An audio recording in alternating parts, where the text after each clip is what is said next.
लोकसभा चुनाव की तैयारियों में बीजेपी जो है वो जुट चुकी है। बीजेपी अध्यक्ष जेपी नड्डा ने बैठक बुलाई है।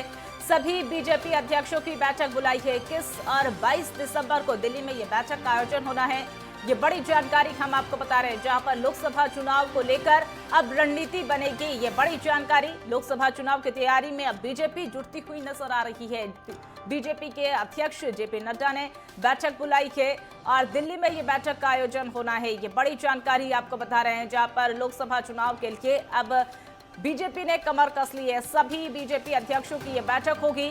21 और 22 दिसंबर को दिल्ली में बैठक का आयोजन होना है। लोकसभा चुनाव को लेकर बीजेपी की रणनीति इस बैठक में बनने वाली है। तो ये बड़ी जानकारी आपको बता रहे हैं, जहां पर बीजेपी अध्यक्ष जेपी नड्डा ने यह बैठक बुलाई है।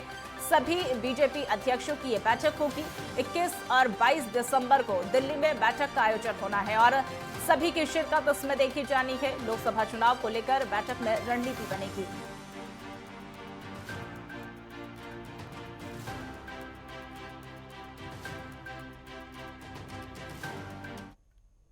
इस खबर पर और अधिक जानकारी के लिए हमारे साथ हमारी सहयोगी ईशा ठाकुर हमारे साथ जुड़ चुकी है। ईशा, जिस तरीके से लोकसभा चुनाव जैसे जैसे नजदीक आते जा रहे हैं और पार्टियों में तैयारियों का सिलसिला तेज होता हुआ दिखाई दे रहा है और इसी बीच बीजेपी ने भी अपनी कमर कस ली है। जेपी नड्डा ने बैठक बुलाई है। इस बैठक में क्या कुछ खास देखने को मिल सकता है?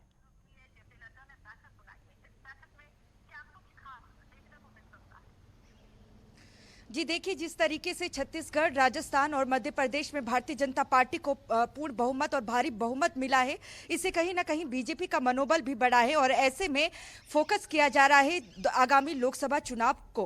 और ऐसे में जेपी नड्डा की अगर बात करें, बीजेपी के राष्ट्रीय अध्यक्ष हैं, उनकी तरफ से 2 दिनों की ये बैठक बुलाई गई है। 21 और 22 दिसंबर को दिल्ली में ये बैठक होने वाली है और बैठक में आगामी लोकसभा चुनाव की रणनीति एक तरह से तैयार की जाएगी और बीजेपी के जितने भी अध्यक्ष हैं उन्हें बुलाया गया है इस बैठक में। और देखिए, क्योंकि बीते कल भी हमने जिस तरीके से जिक्र किया था कि पंजाब में कहीं ना कहीं भारतीय जनता पार्टी इस कोशिश में जुटी हुई है कि किसी तरीके से यहां पर भी लोकसभा की जो 13 सीटें हैं उस पर कब्जा किया जा सके और उसे जीता जा सके। और इस वक्त मेरे साथ पंजाब बीजेपी के महासचिव भी है, क्योंकि बैठकों का दौर पंजाब में लगातार जारी है। आज भी बैठकें यहां पर होनी है। पंजाब बीजेपी के महासचिव अनिल सरीन जी हैं, इनसे ही देखिए हम जानने की कोशिश करेंगे कि आखिरकार उस बैठक में क्या रहने वाला है।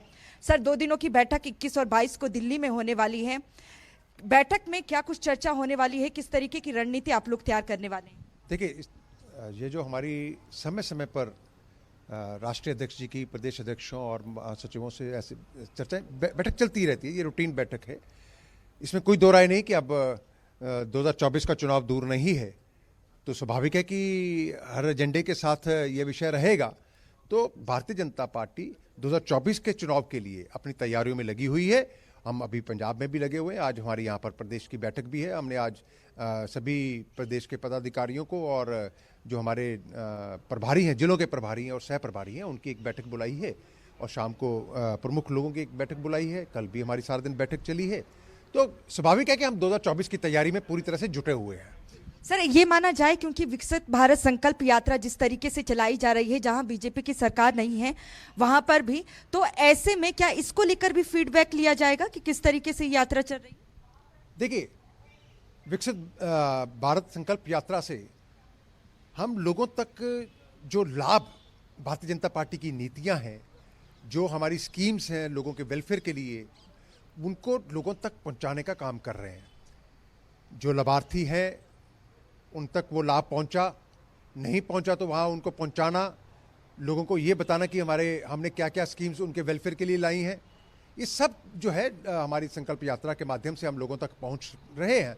हमारे कार्यकर्ता भी उसमें लगे हुए हैं, सरकार अपने स्तर पर लगी हुई है। तो हमारा जो विषय, जो हमारा हमेशा रहा है कि समाज की अंतिम पंक्ति पर जो व्यक्ति बैठा है उसको जो लाभ मिलना चाहिए वो हमें पहुँचाना होगा। पंजाब में एक विशेष परिस्थितियाँ हैं, क्योंकि यहाँ की जो आम आदमी पार्टी की सरकार है उसकी ये कोशिश है कि इसको किसी तरह से जनता तक, जो केंद्र सरकार की सुविधाएं हैं, जो स्कीमें हैं, उनका लाभ जो है आम जनता तक ना पहुंच पाए। तो उसके लिए वो अपना कोई ना कुछ अड़चने डालते हैं। लेकिन सर, आरोप आप लोगों पर यह भी लग रहा है कि केंद्र सरकार फंड रोक रही है, इसलिए पंजाब का विकास नहीं हो पा रहा है।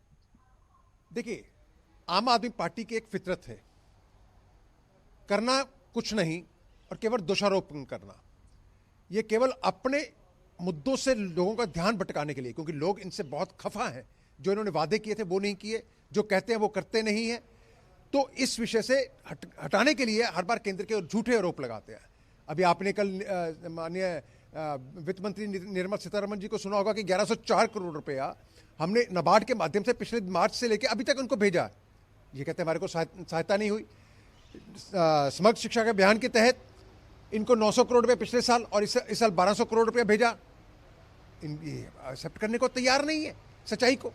इस तरह से विशेष जो है, अभी जो नेशनल हेल्थ मिशन का पैसा था 1200 करोड़ इस साल भेजना था, 436 करोड़ भेजा।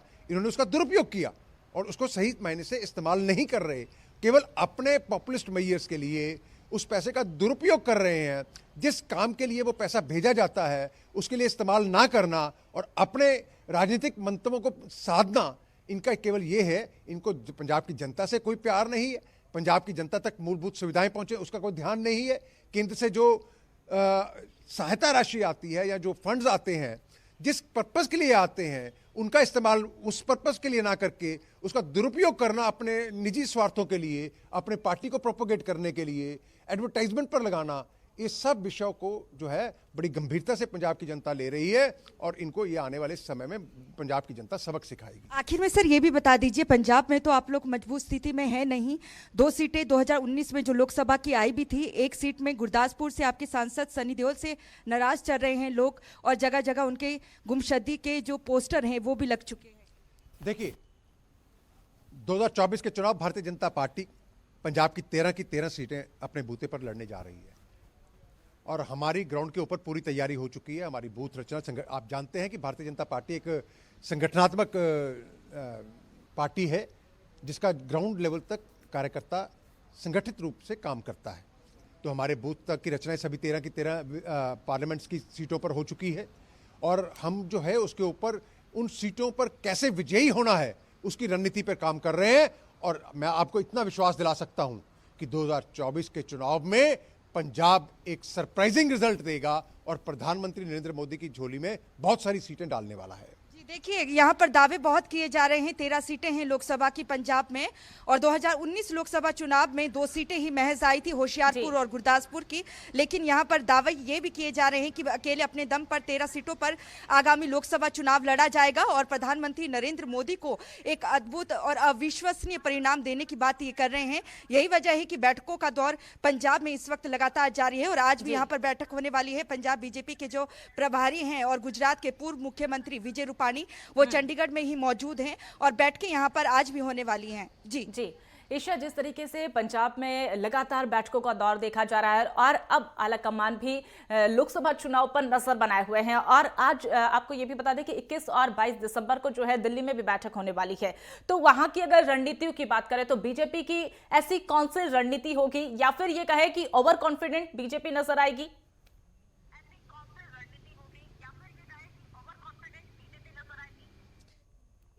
भारतीय जनता पार्टी के लिए हमेशा ही इन शब्दों का इस्तेमाल किया जाता है कि चुनाव ना भी हो तो भी वो चुनावी मूड में रहती है और ऐसे में अब तो मनोबल दुगना हो चुका है क्योंकि छत्तीसगढ़, मध्य प्रदेश और राजस्थान में जिस तरीके से नतीजे आए हैं, खासकर मध्य प्रदेश की अगर हम बात करें, प्रचंड बहुमत मिला है। जहां पर ऐसे लग रहा था कि जिस तरीके के आरोप भारतीय जनता पार्टी पर लगे हैं कि कमलनाथ की सरकार वहां पर गिराई गई, तो ऐसे में अब बहुमत नहीं मिलेगा। लेकिन प्रधानमंत्री नरेंद्र मोदी के नाम पर प्रचंड बहुमत वहां पर मिल जाता है।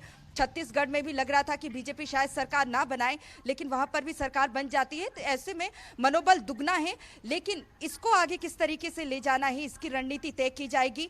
21 तारीख को जिस तरीके से बताया जा रहा है कि बैठक होगी, जितने भी बीजेपी के अध्यक्ष हैं उन्हें बुलाया गया है। विकसित भारत संकल्प यात्रा हर जगह चलाई जा रही है, जहां पर भारतीय जनता पार्टी की सरकार है वहां पर भी, जहां पर नहीं है वहां पर भी केंद्र की योजनाओं को किस तरीके से लोगों से अवगत करवाया जाए उसकी रणनीति यहाँ पर तैयार की जा रही है। अभी ये भी देखना होगा कि आगामी लोकसभा चुनाव को लेकर जो रणनीति तैयार की जाएगी उसमें आगे क्या स्ट्रेटजी बनाई जाती है। विकसित भारत संकल्प यात्रा तो चल ही रहा है, इसके अलावा बीजेपी और क्या कुछ करने जा रही है इसकी रूपरेखा तैयार की जाएगी कि किस तरीके से बूथ लेवल तक, जो बूथ लेवल तक बीजेपी के कार्यकर्ता है वहां तक पहुंचा जाए। और पंजाब का जिक्र इसलिए भी किया जाता है क्योंकि अंतर्राष्ट्रीय सीमा लगती है पाकिस्तान से, संवेदनशील राज्य माना जाता है पंजाब को। ऐसे में नजरें हमेशा ही टिकी रहती है पंजाब पर। हालांकि कोशिश जरूर की गई थी विधानसभा चुनाव में जो हाल ही में संपन्न हुए थे 2022 में, लेकिन भारतीय जनता पार्टी वो करिश्मा नहीं कर पाई। अब लगता है कि जो प्रचंड बहुमत 3 राज्यों में मिला है, तो ऐसे में आगामी लोकसभा चुनाव जो होने हैं, 13 सीटें हैं यहाँ पर, तो कोई करिश्मा यहाँ पर भारतीय जनता पार्टी कर दिखाए। जी जी ईशा ठाकुर, अब 21 और 22 दिसंबर को जो है इस बैठक का आयोजन होना है। देखने वाली बात रहेगी इस बैठक में क्या कुछ खास बीजेपी की रणनीतियों को देखा जा सकता है। आप हमारे साथ जुड़े, तमाम जानकारी साझा करी, उसके लिए बहुत बहुत धन्यवाद।